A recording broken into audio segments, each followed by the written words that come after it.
Sense. My setup is slightly different today. Let me make sure it's all coming through. Because I was on FedWatch yesterday with Ansel Linder, when I loaded the show up this morning, everything was stuck in. Hold on. What's going on here? What is going on here? Okay, we should be good. We should be good. Yeah, so this is what happened. I loaded the show up without realizing in the Bitcoin Magazine restream. Normally I broadcast from my own and then it pairs with the Bitcoin Magazine, but the setup is a little different. So let me just see if people are coming in. It looks like we're good. It looks like we're good. I'm seeing people come in. We're good. We're good. We're good. We're good. It's a little different, but it worked out. It's basically just backwards to how I normally do it. Let's do some Bitcoin, you guys. Indeed. Let's do some Bitcoin. Indeed. Excellent. So it's real cloudy here in Montreal. I almost said New York. I don't live in New York anymore. Real cloudy here in Montreal, but there's definitely a sunrise. I can confirm East Coast of North America has a sun. Bitcoin running. All that's left for us to do is have a coffee and talk about what's new. Let's see, Karan Patel. Hi, I need help with my shipment. Had email you all. Can you please check and resolve the issue? Karan, I'm not involved in the shipping stuff, but someone will get back to you, I'm sure. We used to do a lot of this stuff on our normal daily broadcast. We'd do some of these things, but there you go. We've got, hello, my name is Toronto BTC Conference this weekend versus Formula One in Montreal weekend. Yeah, hello, my name is, I'm headed to Toronto. I've done enough F1 things in Montreal in my life.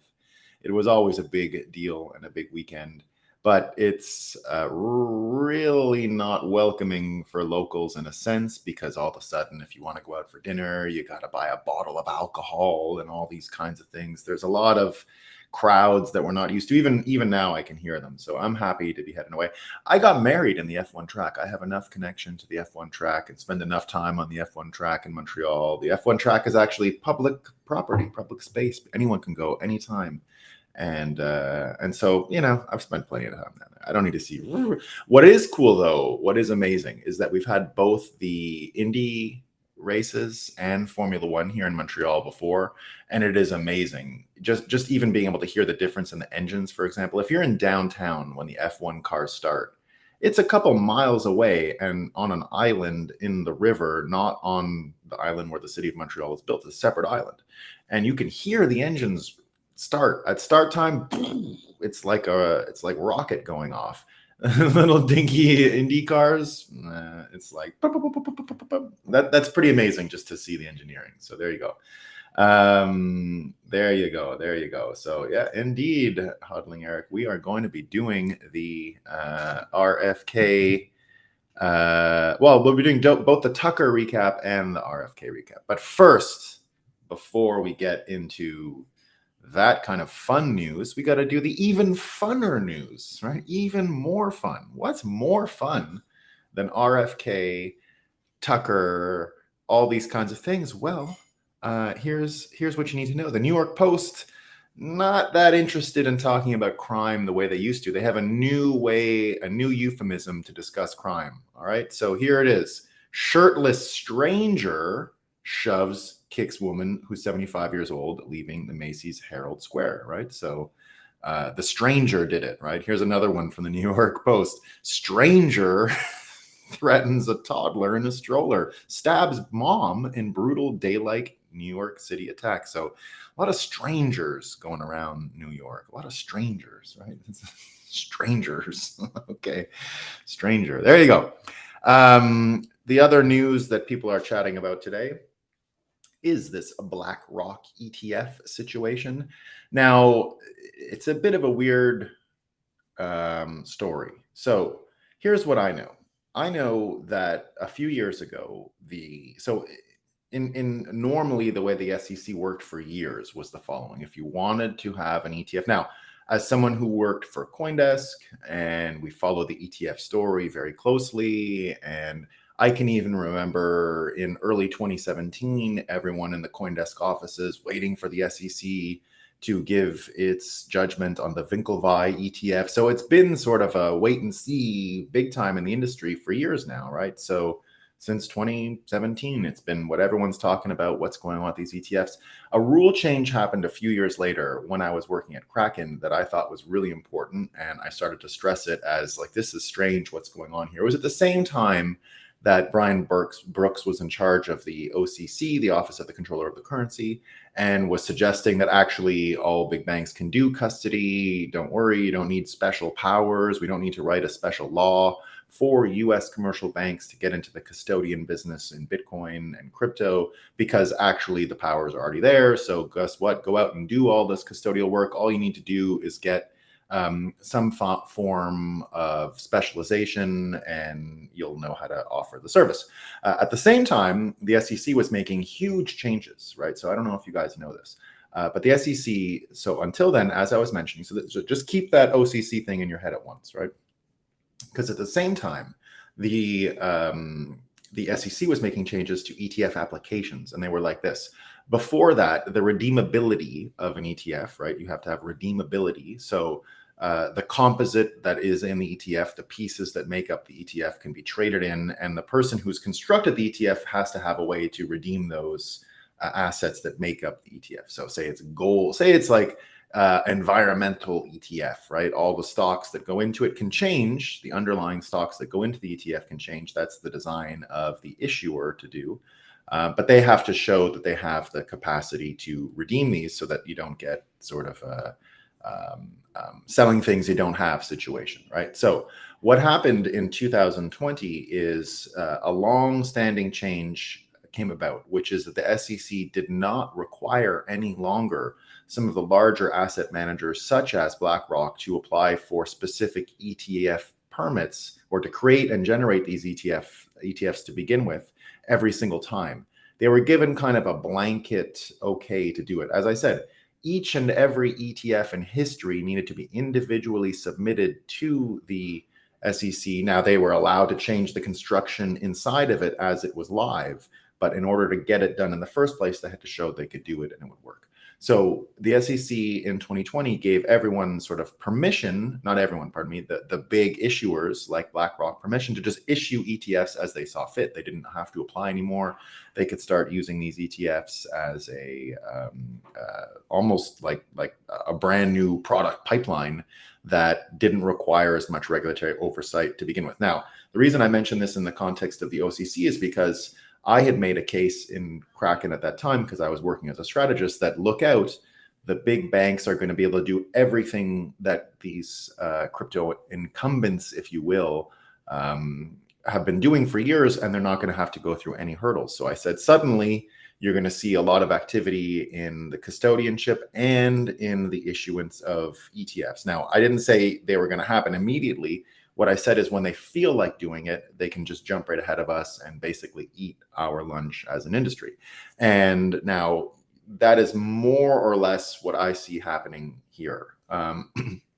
There's some moving parts, and I'm going to mention in a few seconds one theory that Noel Atchison, who I used to work with, had on this. But first of all, let's just get to the details, right? You get Alan Farrington saying a trust, so it's not an ETF. Indeed, he is correct in pointing this out, because if they actually went full throttle to the ETF, it's my understanding that they wouldn't even need this application. It's the trust aspect of it that they need. Now, in its behavior, its performance is very different than the Grayscale trust. The Grayscale trust has a lockup. Not exactly the same. This has no lockup. Instant redeemability is what I understand. It's what I understand. But now people talking about it. Now here's what I want to know. And here's where I'm coming down on this. And this is really what Noel Atchison believes. And I think where this is headed. So this is what she says. My take on the BlackRock BTC ETF filing is big news. BlackRock is the world's largest asset manager. It's not going to happen. BlackRock knows this. Rather, it is sending a political message. Larry Fink is a prominent Democrat. So her theory, right? Her theory Now she's doing some mind reading here, right? We can't deny that. A pleb Bitcoiner's diary asked her straight up in the Twitter thread that went after that and said, it's just to send a political message. What message would it be? So Noel said that a prominent supporter of the Democrat Party plus presumably prominent donor does not support Gensler's approach to the problem by bringing crypto into regulatory compliance. It's a subliminal message that, in BlackRock's opinion, the Dems should reconsider their crypto stance. Is that true? Does it hold water? Hard to tell. I can't tell if it really does hold water. But if we are dealing with what might be the case, a sort of political, economic dissent, and indeed subliminal messages, well, why are they being done that way? Well, maybe Tucker's show last night had something to do with it, right? Maybe, just maybe. So what did Tucker do his show on last night? Episode number 4 of Tucker on Twitter dropped. Let's just do the quick count, right? Because we're looking at these numbers, right? We're looking at the numbers. So just want to see if I get any more of these folks on talking about optimistic take. Yeah, like a start 9 approach HBDC. I don't know exactly what that means, Randmore. I don't know what a start 9 is. If you could tell me in the links later, I'll know. LinkedIn user says FTX coming back in November will use to fund the. Hey, it could be. It really could be. But we're going to get there. That's exactly where we're headed. Okay, not to the FTX specifics, but we're talking about election finance and those kinds of things. Yes, exactly. Once I get some eyes on it, I will probably propose it to start 9's app list. Okay, yeah, didn't know that. Okay, so going from the political, going to Tucker, let's just mention quickly the Tucker numbers, right? So number 3, which I mentioned, was at 30-something million the morning of our broadcast, right? Went on to do about 90-something million impressions. Still, we don't know the views, but we got to find out. This one this morning was only at like 15, right? So if it moves up to 60, he's still way ahead of his numbers from Fox. So we're still there, but we're going to continue to follow the progress, right? We'll still see what's going on. So first of all, the Tucker Carlson segment was all about this, the Chiron at the bottom of Fox News, the day of Trump's arraignment. So the day of Trump's arraignment, he of course gave a speech after in New Jersey, and it's pretty funny. So what ends up happening is Fox puts up both the former President Trump and Biden both simultaneously giving speeches. And the Chiron rent wannabe dictator speaks at the White House after having his political rival arrested. And so obviously this guy ends up getting fired, right? Because, oh gosh, you can't say that. It's just the worst. So no one can say all these things. And Tucker ended up doing like a list. He did the whole show as if it was sort of a facetious take, right? Oh, of course not. He wouldn't be a dictator, right? Being a dictator requires actually a lot of work. It's not that simple. You can't just say you're a dictator. It's kind of like addressing what people said about Trump, right? Remember when people said Trump was fascist and a dictator? It was because he was charismatic. It's because he was funny that he was a dictator, because being charismatic is the proxy definition for some people anyway of being a dictator. So if you're up there being uncouth and mixing it up and being arrogant and being a bully, right? And remember what I've always said about Trump and why I understand why some people just can't stomach him is because he is a bully. But being a bully is not synonymous with being a dictator, right? So Tucker gets into the actual work it takes to be a dictator, and he says, well, it would never happen, right? They wouldn't live in wealth, right? They wouldn't live flaunting their wealth around while everyone else is poor. And then he shows a few houses of the Biden estates and how they live, and it's very nice, right? You wouldn't put surveillance on your population and then arrest people for merely protesting, right? And then you wouldn't arrest their family members, certainly. And then they talked about Ashley Babbitt, who was shot in the face during the January 6th protest. And then the mother protesting the death of her daughter was also arrested, and that's on camera, so he's playing that.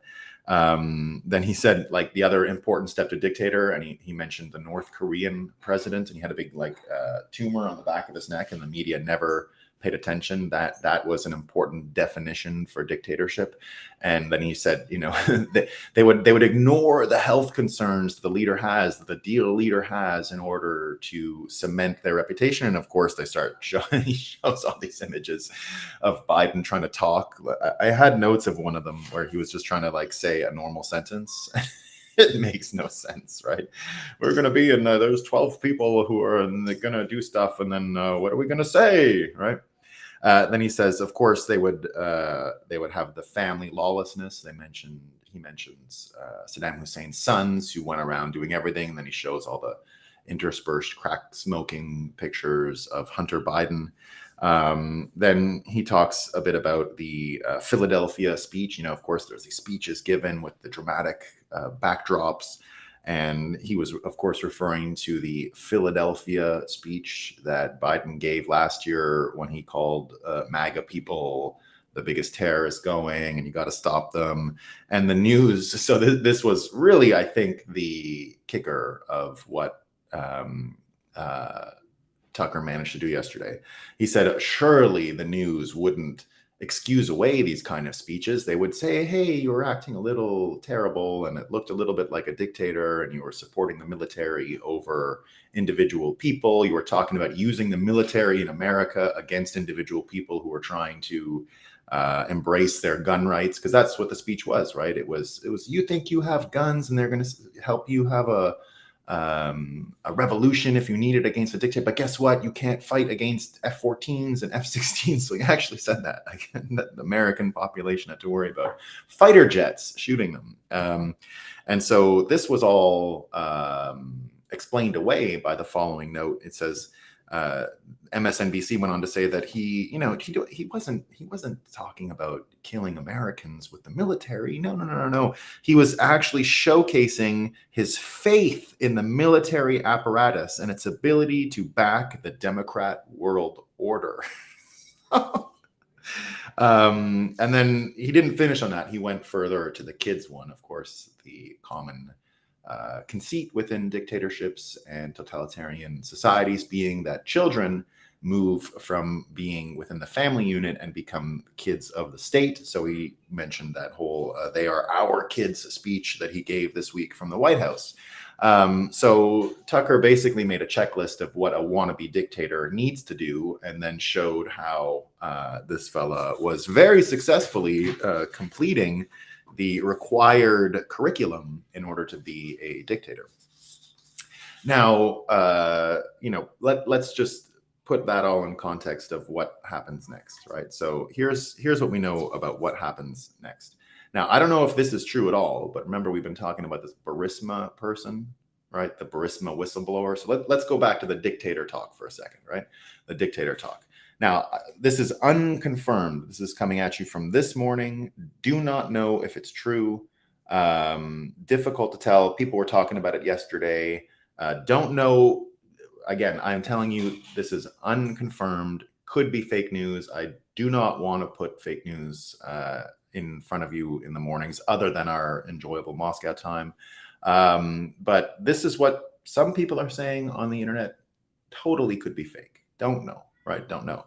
But that Burisma whistleblower that people have been talking about, that has the details about the money and splitting and Hunter and Joe and what happened and 2014 and all that stuff. Well, apparently that whistleblower is dead, right? Apparently that whistleblower died, killed, found dead. A few people saying it, right? They say it's been fact checked. Some people say it's been fact checked. Again, very easy to put this stuff up there that's fake, but here's the headline. Burisma energy accountant who blew whistle on Biden bribery scheme found dead. The chief accountant at Ukraine's Burisma Energy, who offered to provide U.S. authorities with damning evidence regarding financial crimes involving Joe and Hunter Biden, has been found dead before she could testify, right? Again, I don't know, right? And I'm not sitting here telling you I do know, because I don't know.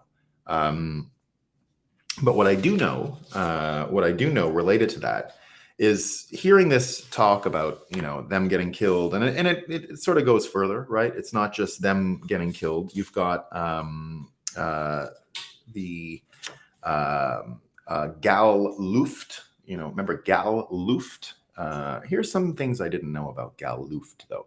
Gal Luft is the fella that also said he had the details. He is Israeli secret something, right? This guy, I wouldn't trust him necessarily, right? I wouldn't trust him necessarily, but he was arrested in Cyprus for being an arms dealer, and he says, this part sounds trustworthy. I've never dealt arms in my whole life.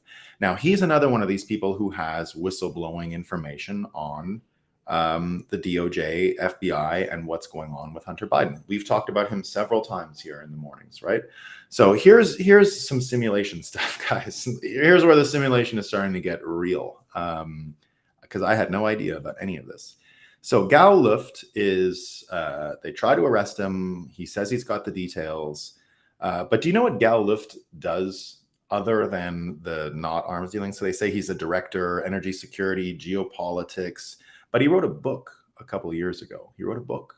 Believe it or not, he wrote a book. It's not just him on what's going on with Biden and all those people. Now, it seems like he is associated with Israeli secret intelligence, secret service. That I'm just guessing, but that's what it looks like to me. And he wrote a book. He wrote a book in 2019. Do you know what the book was about? Does anyone know? It's on de-dollarization. He's one of the foremost experts on planet Earth in de-dollarization, and he wrote an article just the other day. So his book is called De-Dollarization, Revolt Against the Dollar and the Rise of a New Financial World Order. He wrote it in 2019, right? So he wrote recently in China Daily about his book and talking about what's going on. And I mean, just recently, while he's been on the lam and running away from the wannabe dictator, he's been writing stuff like this. And he says, the rallying cry for de-dollarization, which until recently had been raised by some ostracized leaders, is now becoming mainstream. This month, French President Emmanuel Macron called for Europe to reduce its reliance on the US dollar to avoid becoming vassals of the US. A week later in Shanghai, Brazilian President Lula da Silva called on developing countries to work toward replacing the US dollar. And driving these calls for de-dollarization are two mutually reinforcing trends. The first is the growing discomfort with the US's international behavior, especially its overly aggressive use of economic coercion and long-arm jurisdiction. Today, 1 in 10 countries are under US sanctions, and tens of thousands of individuals and corporations are excluded from the global banking system because they violated so-called Washington's rules. Companies are unable to conduct business with their counterparts in countries with which their governments have no dispute, just because of the fear of being targeted by unnecessary US sanctions. And the second trend is the growing sense among countries that the dollar is no longer a safe store of value due to the US economic practices, especially its out-of-control spending and its ballooning national debt, right? So a quarter of US debt is owned by foreign countries, many of them no longer willing to increase their holdings of US debt. Last year, Japan and China, the two largest holders of US treasuries, jointly reduced their holdings by $400 billion, equivalent to half of the US defense budget. In the same year, US deficit reached $1.8 trillion.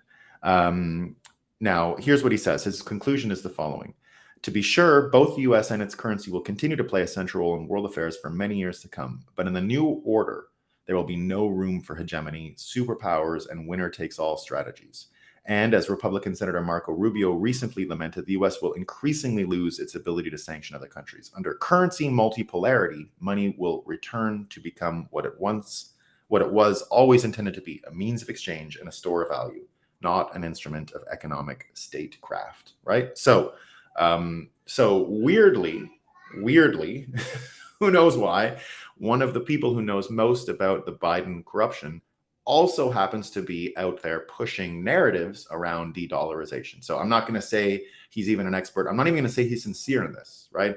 We should have learned a long time ago that people involved in spin, in national security operations don't necessarily speak honestly. The whole point is to influence and persuade and push, right? So everything he's saying here fits that mold, that he is involved in some form of narrative control, some form of persuasion, some form of manipulation, and that he's got this theory and that it actually has a lot of weight in America. But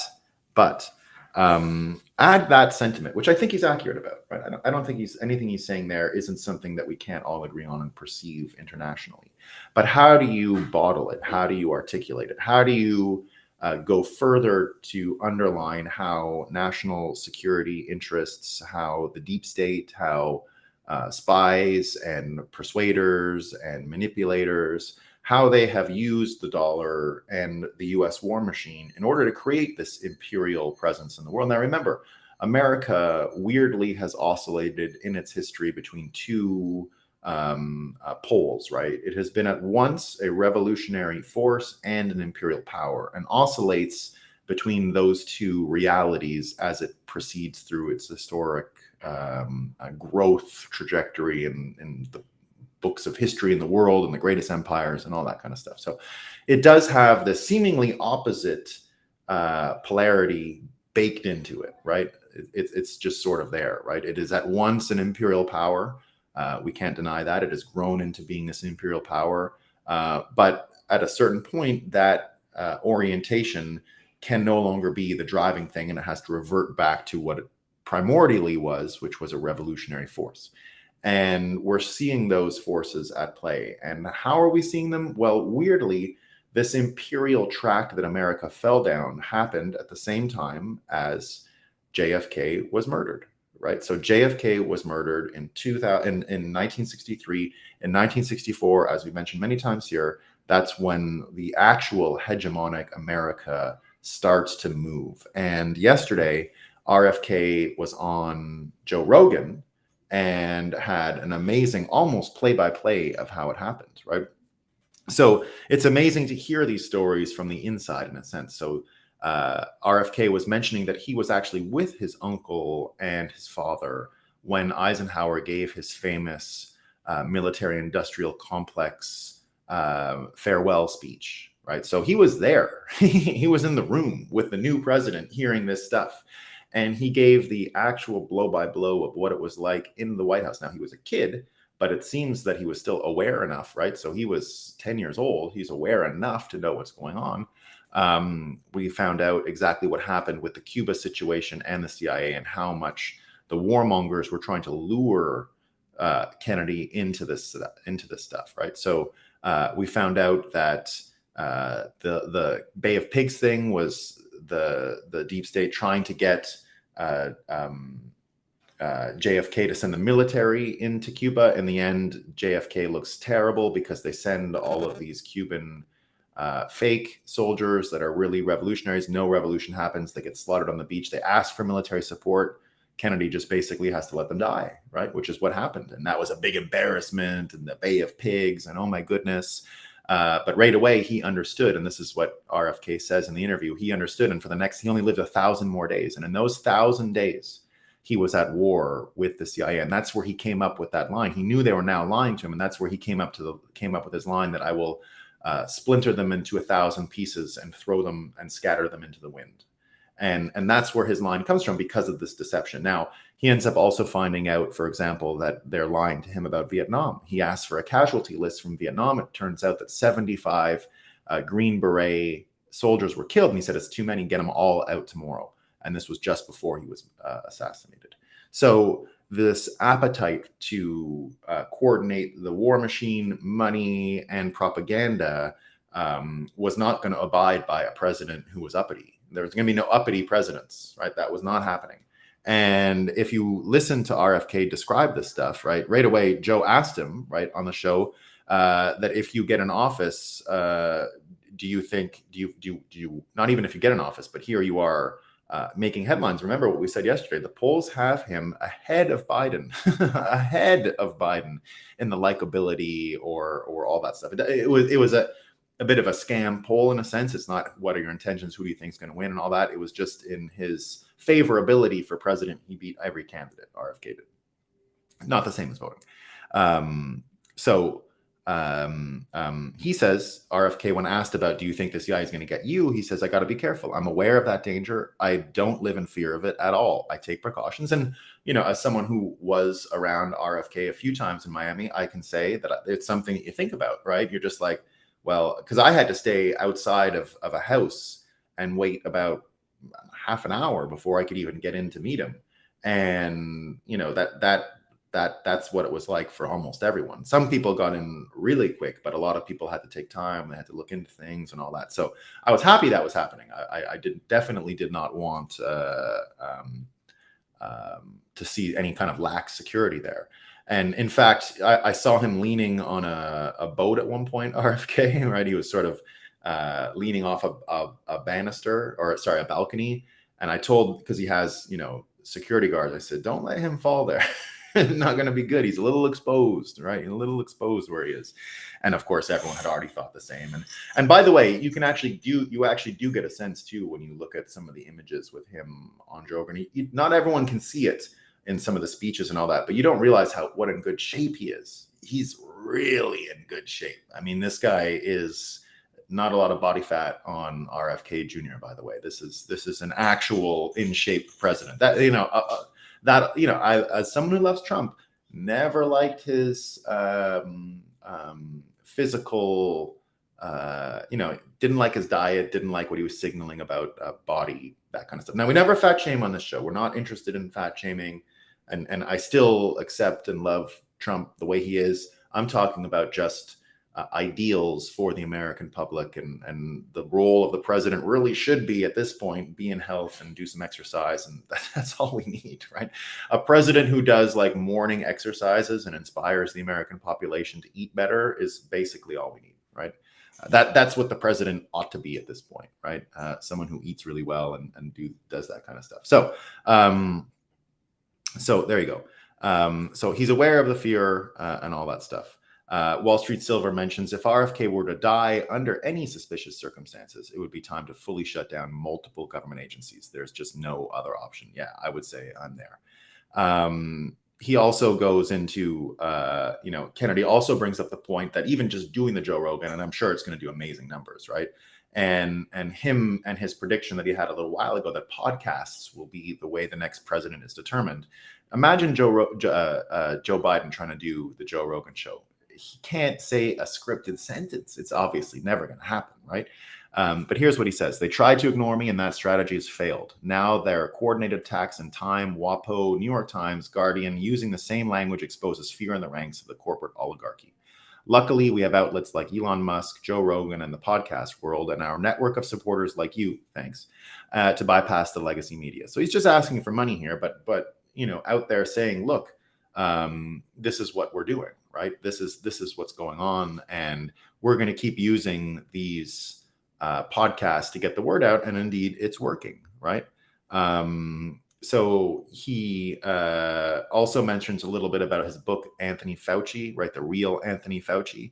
And Joe Rogan mentions in that, if what you're saying about this book was not true, I do not understand how you are not being sued. You would immediately be sued. And indeed, that is a pretty nice red flag to have been pointed out, something I never thought of, that Joe Rogan hit the nail on the head here, is that indeed, these people are pretty litigious, especially the medical industry. I mean, the medical, big pharma, they'll sue anyone's ass off for doing any little thing. And this is the book is probably so well researched. There's probably stuff in RFK's book that is not true, right? I haven't read The Real Anthony Fauci, but I bet you there's pieces that are artfully designed. Now, I'm not accusing RFK of lying. That's the one thing I will say he doesn't do, right? And that's why we like him. He can be wrong about things. He just doesn't come across as a liar to me at all, right? At all, like zero.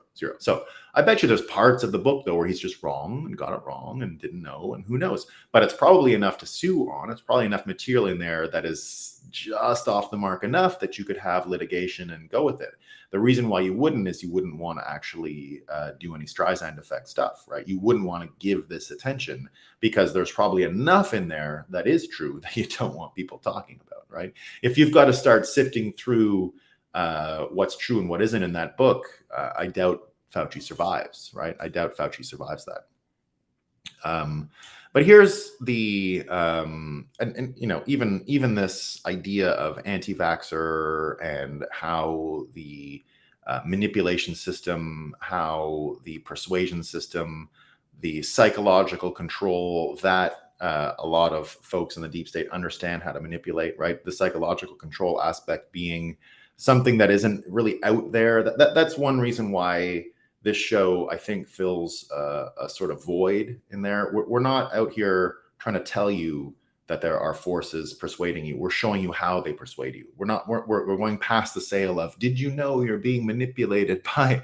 No, we're showing you how they manipulate. We're not even bothering, did you know, all that kind of stuff, right? We're showing the actual techniques that they have been perfected over years, that are well understood, that people who are in this business of mass persuasion understand. They understand fear as a motivator. They understand the social aspects of looking at your neighbor, seeing how they're behaving, and how that becomes codified and mimicked, right? That we're all these kind of that we ape things, right? That we just can't help it. We're human beings. It's very difficult not to be persuaded by groupthink, and we're social animals, and that's just the way it goes, right? You can see it even in Bitcoin. There's crazy things Bitcoiners believe all the time because it's cool and you're in the in crowd with the Bitcoiners if you believe that. And so that's how you have to think. So everyone is guilty of this, right? There's no difference. And that's what persuaders and manipulators understand, that there are they're not defects, but there are features of the human mind that will never fail to be useful to people who would manipulate. Even the people who manipulate, like, for example, we were just talking about Trump, right? Trump, one of the great manipulators of all time. Right? That's why he can stand up to these people. His skill set is so great that individually he has the capacity to work against central broadcasting and mimetic desire is what Louis is saying here. Absolutely, it's mimetic desire. And so even Trump, like we were just talking about Trump's diet. Trump gets spun by the dopamine dealers in big food all the time, right? You can see that, it's obvious, right? So that's fine, right? But this anti-vax term is what Joe Rogan and RFK got deep into, and it dealt with the manipulation that Joe Rogan experienced himself. Now imagine having Joe Rogan on the side of the anti-manipulators against the central broadcasting entities. And if he gets motivated this time, which I hope he does, I still always sort of wondered why Joe Rogan couldn't get further behind Trump and all that was going on, right? It always not bothered me, but I just didn't see why it didn't fit naturally, right? But now we're starting to get there. A motivated and politically active Joe Rogan is exactly what's needed at this time in America.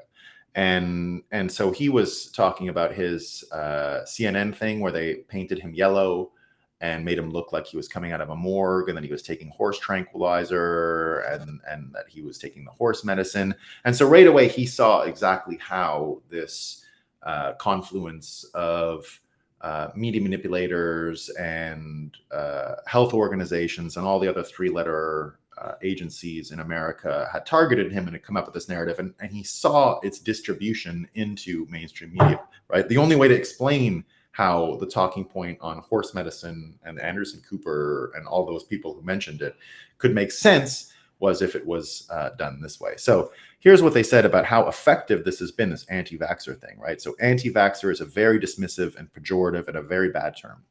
People are terrified of being called an anti-vaxxer. It's very dismissive. And it's kind of amazing what they've done, especially in a world where we're aware of the side effects that were hidden from the public and other drugs, whether it's opiates or whether it's Vioxx, or we're aware of the deception that has taken place, right? And so here he's talking about his face turning yellow, and to repeat it over and over again is the proof that he was the victim of this conspiracy, right? They talked a lot about the other glyphosate, right? I didn't know this. So he was breaking down the history of the fertilizers, right? So glyphosate, the Roundup corn, the pesticide Roundup corn. What they realized is that it killed everything green, right? It was just lucky. They just threw some in the backyard and everything green died.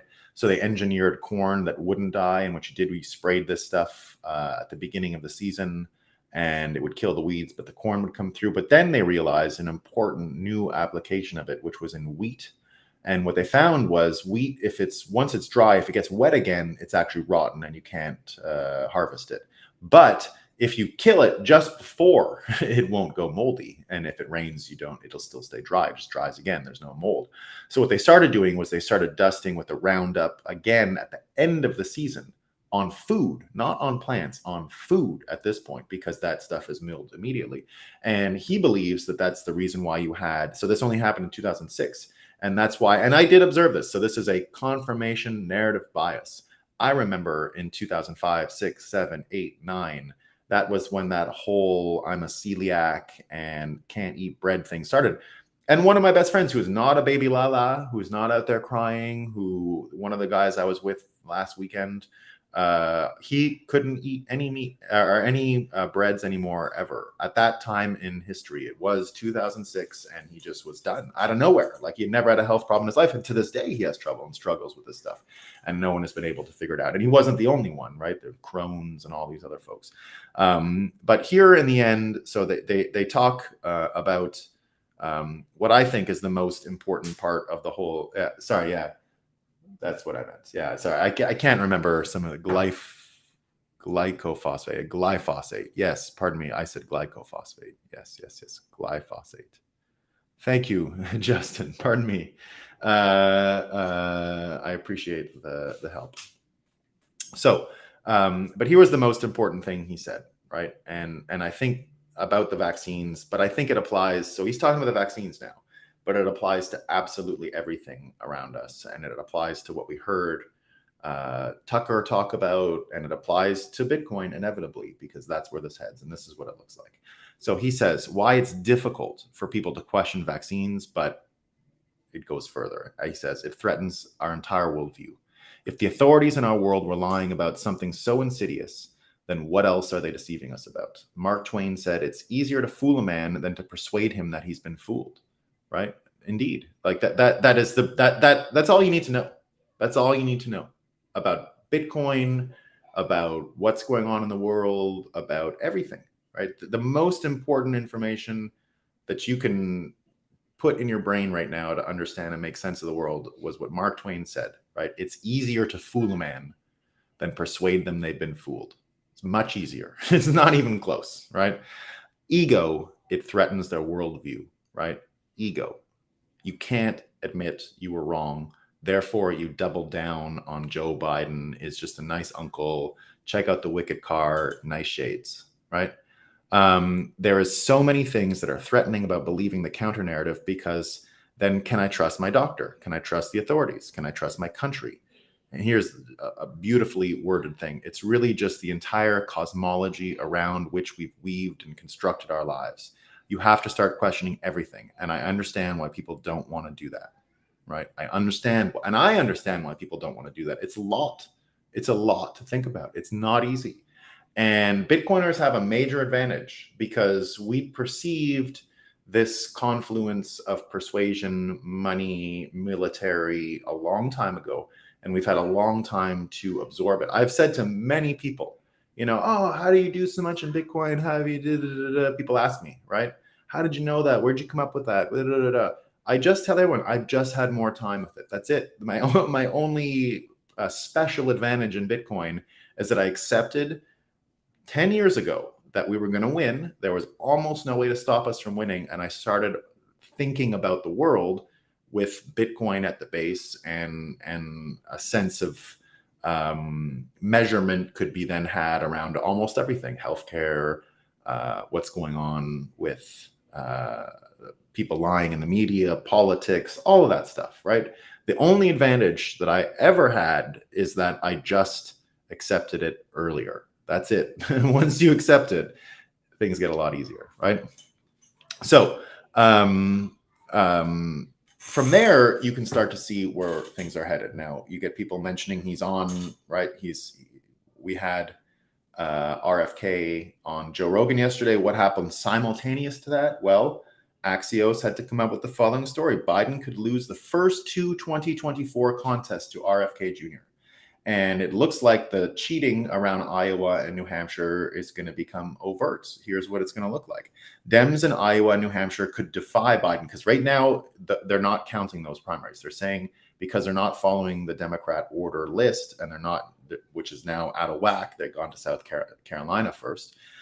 They're just not going to recognize them. So here's what's going to happen. Dems in Iowa and New Hampshire could defy Biden and move ahead with their contests, even as the party warns it will strip them of the national convention delegates if they jump the gun. that sets up a scenario in which RFK Jr. could win those states and embarrass the president, right? Now, we'll see if that happens.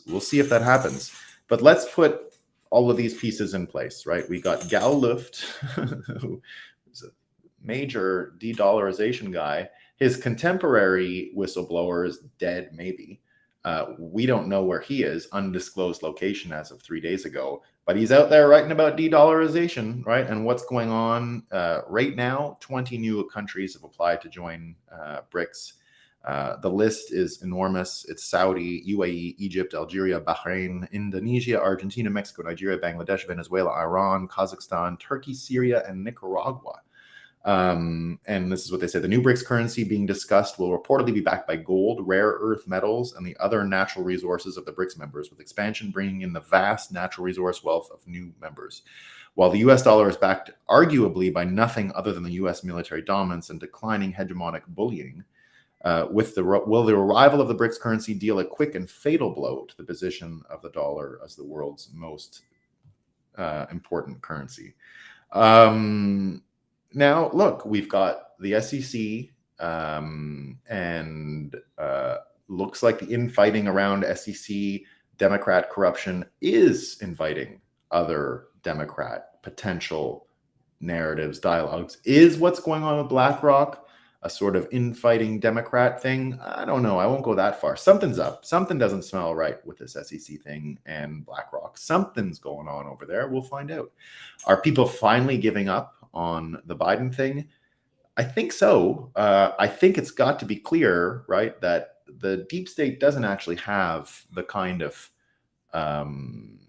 power to silence everybody, right? That's just not one of their powers. Now, they can manipulate, they can lie, but the weakness of the institutions upon which they're leaning to persuade is becoming more and more apparent. Like, I mean, is Anderson Cooper really moving the dial anymore, right? Like, is anyone out there like, oh, did you hear what Anderson Cooper said? Oh, nobody. No one's listening to MSNBC. The numbers are still low. Fox is going down. Who knows what's going on?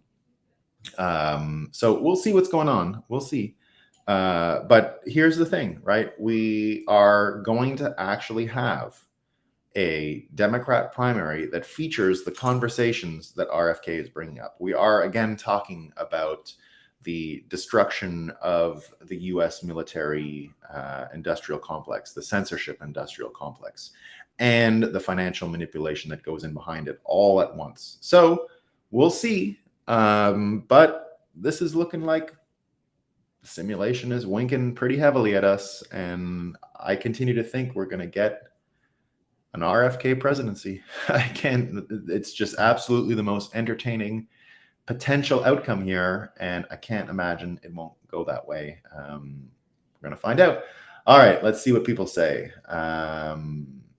Let's see where we're at here.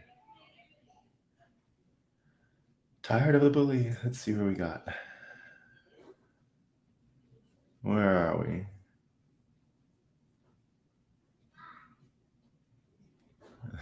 But okay, I think that we can go here. There we go. Tried to bench too much without a spotter. Why are whistleblowers so focused on their physical health?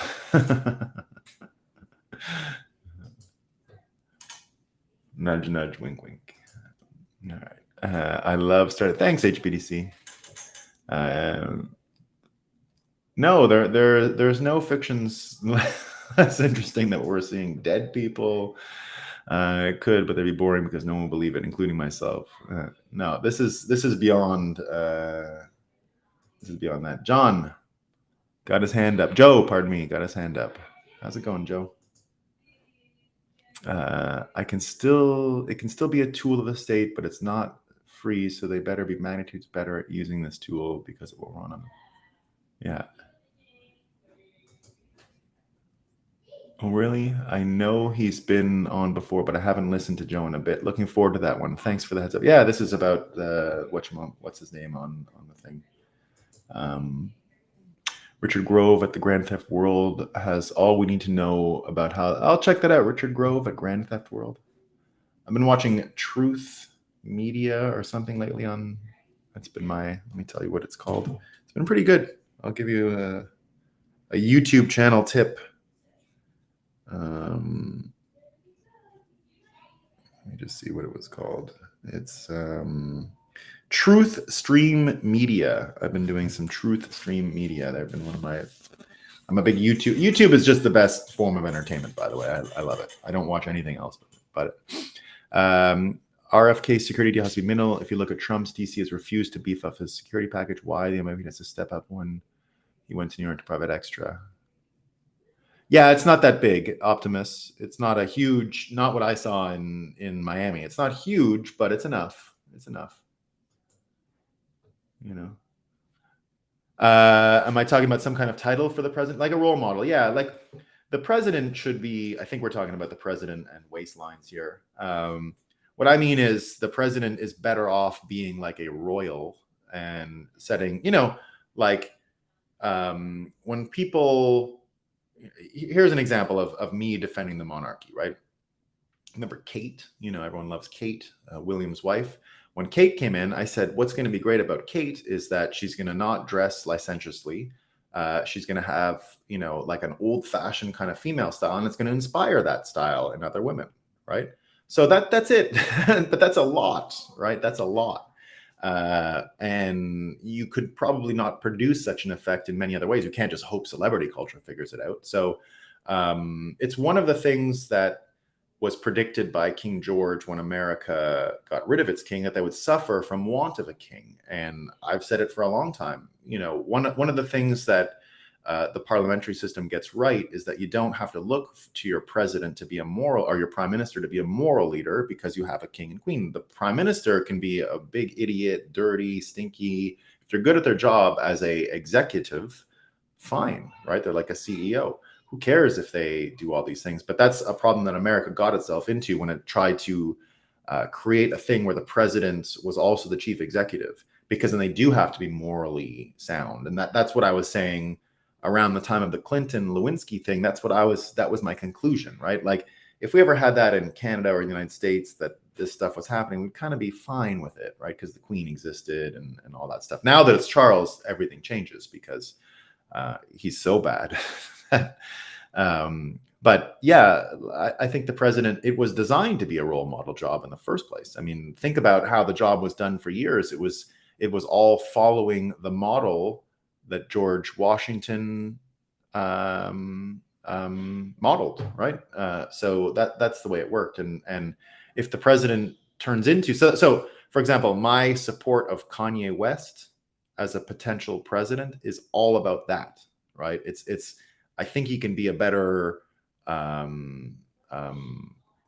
leader in a sense about what Americans should be interested in and how they should, sort of do some things. And now he's probably not the best example, but that was initially what I was thinking.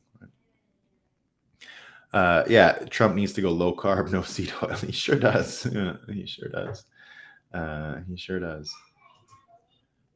Great book, must read. Yeah, the Fauci book. Yeah, I haven't read it. I just love that we're still able to have these conversations on this while we build potential alternatives. Yeah, we're getting there. We're getting there. I think he genuinely just didn't believe it was a solution and couldn't see the real problem, even though he was fully aware of the many issues manifesting because of the problem. I think we're talking about Joe. I think we're talking about Joe. It made Joe hard for me to listen to, especially after knowing he's had people like Andreas Antonopoulos on. Yeah, he should get some more. He's got to get some more Bitcoiners, but maybe he just needed some more touch points. I can understand his hesitation given the size of his audience. That's what I always thought it was. Yeah. It really doesn't mean much to be an anti-vaxxer. It's true. Based on the fact that we're changing the definition of such important words for political gains, you can call me an anti-vaxxer too. Yeah, you can call me a terrorist. I introduce myself as a terrorist now, usually. It's a breakup. That's what I'm saying. It's a breakup. It's a breakup. Confronting the daily cognitive dissonance keeps us on top. And I think not being tripped up by the daily cognitive dissonance is why we're going to win, right? We're just more energetic about every issue because we're not spending time like rejigging our brain every time something happens. Bitcoin Graffiti, Cosma Jenny. Yes, you're right. I think I read that incorrectly. Yeah, the horse has to choose to drink the water. As Bitcoiners, you learn that lesson pretty quickly. Egos can run hot as F. Yeah, and indeed, it is the that you use the word choice there is important, because you can even apply that to like drug addicts, right? Have you ever tried to help a friend on drugs or a family member? Guess what? It's up to them.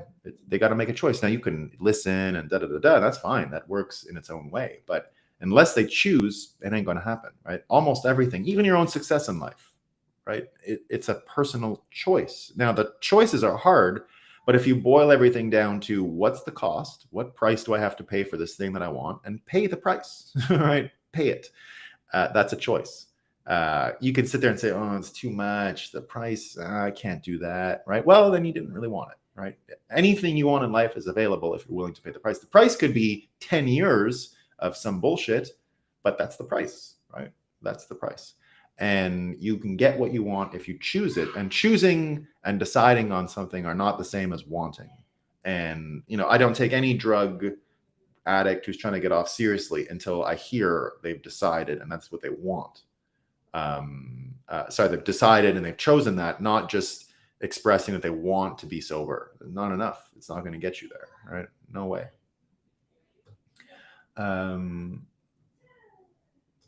Bitcoiners do know it's all been built on sand, man. Right or wrong, I'd rather know. Seems like most folks can't look while Bitcoiners can't look away. That's a really good way of putting it. But that's why we're gonna help all these broken brains and all these people, man. There's no way it keeps going just on craziness, right? America need a young innovator and not the old cargo. Yeah, we don't get to choose. We don't get to choose, and it looks like in history, the president, whoever gets it, seems to be the right person at the right time. And I'll say that about Joe. I mean, honestly, easily. What we needed was this total lack of confidence to change the role of president. So Joe is the perfect leader at the perfect time. As a Bitcoiner, I said it about Trump, but Trump too, I mean, better for democracy, but I'm not here for democracy. I don't give a fuck. It's stupid, right? Do you know where liberty actually comes from? It's by how you live your life. Right? We used to understand that liberty is a psychological state, a personal expression of how you live. It has nothing to do with democracy. They're not the same. Democracy can get out of the way of you being free, right? That's the best it can do. It can prevent being an obstacle, but it's not going to give it to you. It never was designed that way. Everyone, if you go way back even to the Roman times, what they understood and where a lot of Western society comes from, why Rome is not Western. Right? What Rome is not the Western world.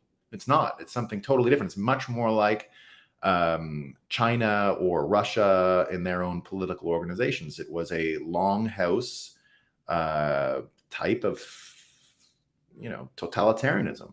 The German people, who were the barbarians, lived in the land, and you couldn't tell them anything about you can't hunt this and you can't do that. That was all crazy to them. And they would have never listened to a government who had told them they could or couldn't. And that's the distinction, right? The German people took what they could from, and it's very explicit. If you ever go to Germany, you'll see that anything of civilization has a Latin word: gymnasium, curriculum. They use all these Latin words, explicitly Latin words, to talk about state organization. And so you can see in the German language the very clear distinction between freedom and all that, and liberty, and state apparatus. The languages are different, and it's clear. So in the case of one of the big mythologies here is that democracy is totally synonymous with liberty. It's not even close. They're not even nearly the same thing. Democracy is simply the formal process of abridging your liberty, which is fine. I mean, I understand why some people want to abridge it in certain ways, but for the collective benefit. But that's not how liberty is created, right? We've completely forgotten that is just barely even on our register anymore. Bitcoiners get that. And that's the energy we're bringing back. So all this to say, when you say an innovative leader, I would love one too, but we don't get to choose, and what we get is what we get. And I think RFK, think about it. He was in the room with Kennedy, just a little boy, but hearing the speech that Eisenhower gave about the military-industrial complex certainly informs what he thinks today. And if remember, the first prediction I gave on RFK being president was from November, and it was because Tucker was talking about the CIA's involvement in JFK's death. I had no clue. I mean, I was following RFK with the vaccine stuff and everything before. I'd been following RFK since the beginning of the pandemic, or since he started speaking out in the pandemic. But I'd never thought of him as president. But I said that day, I think he's going to be the president, simply because it just brings the narrative together. He embodies the story that we have to hear. And if you talk about this ego thing and people not facing it, they face it better when it's an entertaining story. If it's Trump wins and destroys this deep state, it's not the ending a lot of people want, right? That's the ending that the ego is not going to let them have. But if it's RFK and you get to find out about JFK and you get to find out about what's been going on for the past 40 or 50 years in America, then that's a story that people can dig their teeth into and are going to chew on for quite a while. So what is RFK's view on the Second Amendment? My understanding is pro Second Amendment, and what he says about guns in defense, because when you do the school shootings, right, he's the only one willing to go to the crazy place, as far as kicking up a hornet's nest. He doesn't say it's a 2A thing ever. He says, what about all these drugs they give kids? Do you know what, everyone comparing, Americans have more guns per capita than all these other teenagers in the world and blah, blah, blah. And that's why you have school shootings. He's the only guy out there saying, well, do you know what else we have 3x more of than everyone else in the world? Teenage medical addiction to all of and they're the ones that make you sort of not know the difference between shooting video game people and real people because they numb your emotions, right? Now, I've never taken one of these drugs in my life, so I have no idea what I'm talking about, right, on the drugs. I'm just saying what he says. He's gone to a place where you get in much more trouble than talking about pro-gun stuff. So he's gone to the crazier place than the gun rights, right? He's talking about the drug business. So thoughts on the Tether FUD? Yeah, I always Tether FUD. I don't care. Let him keep doing that stuff. I've been talking about Tether on television for years. I've never seen it. As far as it doesn't register with me. We are fans of Tether, and we always have been. Yeah, so that's the Second Amendment question. Going to replay this to wife to help orange pill. Thanks, Robert. I hope it's interesting. I'm right here with you. The most you can ask for any leader is the ability to motivate others to take care of themselves and each other as well. Yeah. And look, do we ever want to listen to people who can't take care of themselves? Right. That's why I think, honestly, RFK just being in shape is all he needs to do as president. Right. In the same way that Trump's mere election was enough to break things, I think RFK is the same. Just his mere election is enough to break things. That he is so well versed on a bunch of subjects is also super helpful. It's a bit like, the Beatles are changing music, or the most famous band in the world, or the most popular. They also happen to be the best in their time. It's a little bit like that, right? Like we're lucky to have all of these features and attributes about RFK, but he also is really good in certain subjects. So, especially Bitcoin. So, I think if he just does what he does, right, just goes and is healthy, we're going to be great, right? We're going to be great. If he shares his diet tips with people, that's what Americans need. Can we go back up to $69,000? It's happening, Senor Gringo Papi. Very soon. May have the leader title, but it's still a single human. Yeah. When bored, yeah, I got to get the board going again, Bitcoin Graffiti. You're 100% right. The board will be back soon. I just didn't want to buy a new one. I left the other one in the farm, but I'm going to the farm Monday. No show tomorrow or Sunday. I'm going to Toronto tomorrow morning early on the train for Bitcoin Canada conference. And so I'll be traveling. I'll be back Sunday night, so I will be definitely doing a show Monday morning here. And then Monday, I'm probably headed out to Vermont, and I'll be there for a little while, a couple weeks. And it's sort of fireworks season, if you guys don't know. We get in Quebec, there's something called Saint Jean Baptiste, which is the 24th of June. And that's the Fête Nationale. And so we'll be doing some Quebec firework partying on the Saturday. And the following Saturday is Canada Day, so there'll be some fireworking then. And then the following couple days later is July 4th. So I've got to propagandize and brainwash my children. So I'll be bringing them to all of those events. But I will not be singing the Canadian National Anthem is the dumbest thing going. And they're changing it again. So now it's on, they're going to change the land on native land, something like that. Anyway, it's dumb. No anthem singing.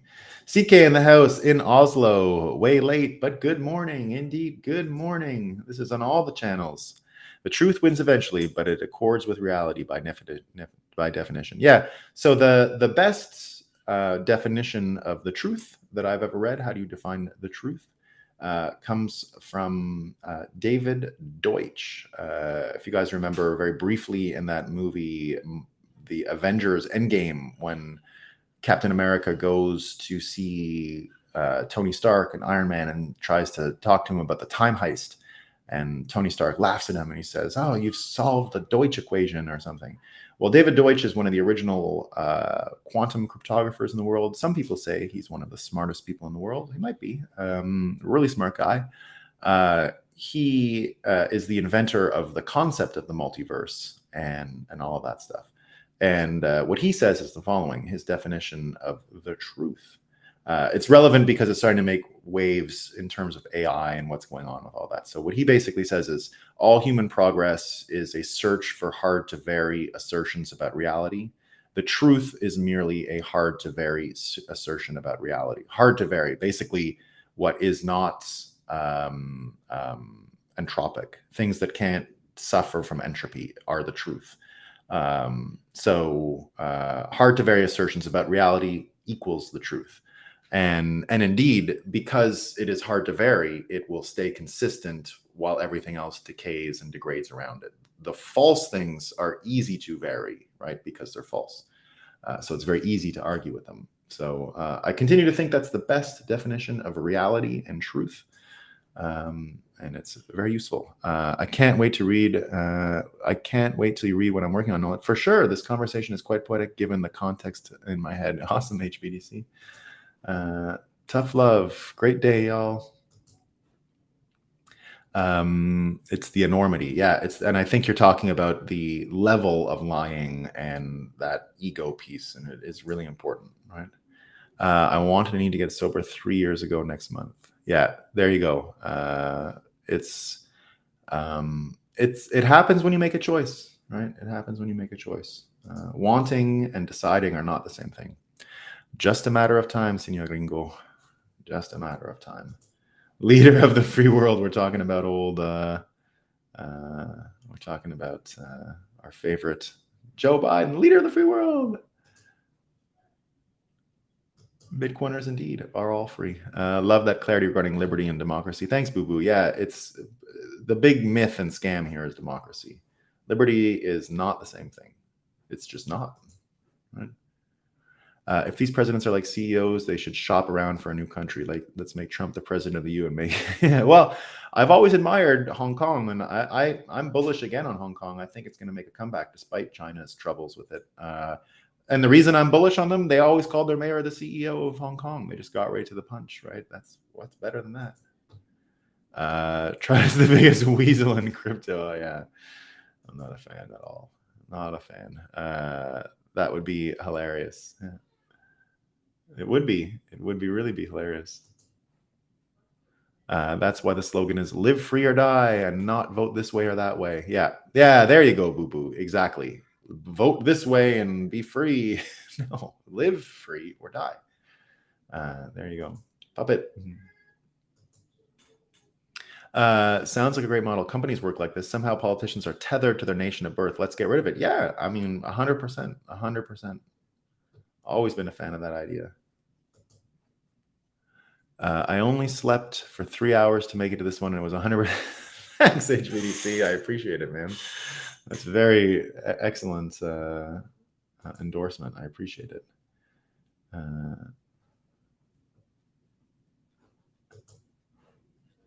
Big box lumber yards usually have 4x2 white melamine. Excellent whiteboard. I didn't know that.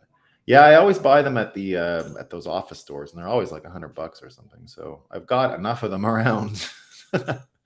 I just forgot to bring it from the farm. I forgot a bunch of stuff at the farm the other day, so it'll be back, and I do miss them. But I will tell you, Bitcoin Graffiti. Here's one caveat: the creative time and energy that I normally put into the whiteboards, I have displaced into the AI thumbnails, because those do take a bit of time. Sometimes I get lucky, but I gotta poke around a bunch, and it can take me 10 minutes or whatever, which is really the 10 minutes I always had on hand for the boards. So one of those days, if I get, there's a reason. Today was a reason. I would have put the, I would have easily put the Tucker checklist of what you need to do to be a despot on there, and I bet you the icons would have been real good. But we didn't get there, so we will get back to it, though, for sure. I'm really hoping for a turnaround in the next couple of years. P-Man, it's happening this year. All right, it's happening this year, 2024. The turnaround's already there. We're already in the golden age. Here's the ultimate message of all of this. We don't need to worry about any of this stuff. It's all falling apart. It's falling apart. It's already over. We already won. Really, we did. Now, I'm not saying you don't have to go out and do stuff. Synchronicity. There might be a sign for you to throw your hat in the ring. You know, I feel like I doing this every morning is part of being active about change. So I don't want to be complicit about change, but you can't stop it. It's already happening, right? We are already in the golden age. We're already there. We're already there. We just have to exercise a few more demons, and we're going to be living in it. David Deutsch theory is like the paradigm shift model. It's not so much about the model, but that it delivers a high predictive power that can be applied to technology. Yeah, that's exactly it. Yes. Whomever adopts it will win. Maybe the truth is just what works the best. Yeah. Disband the EU. Your drawings are great, though. Thanks, Bitcoin Graffiti. We're like I said, we're not out. It really is just that I don't have a board lying around, and that's how I do it. I have a board lying around, and then I just start drawing, and because I had an idea, and without the board, I don't even get to the idea. You know, like it's just been not in the mix. We need to pair you up with a BTC artist to draw what you talk about. Well, I mean, honestly, the AI stuff's going fine. I like the. It could be cool, yeah. But I'm liking that I'm getting so much volume out of the Midjourney stuff. Like, if you guys would see some, like, I don't even publish all the images I have, but I've got quite a collection now, and you're going to see a lot of the cool ones with Satoshi Wedding Murders as it comes out. So there's a lot. Let's put more comments. No, I gotta go. I got kids out there. I got kids saying, "Where are you, Daddy?" And because I'm leaving for the weekend again. My poor kids. That's fine. Very few days apart from them in their whole lives, but they notice. All right, team. Indeed, have a great weekend, and I will see you all Monday. Thanks for your patience on the weekend. We'll get back to Saturday shows shortly. I know it's been a few weeks. Yeah, indeed. It is here, just not evenly distributed. Bitcoiners are hoarding it all, and we're hodling the future at this point. But everyone's going to get a taste, and it's coming. All right, team.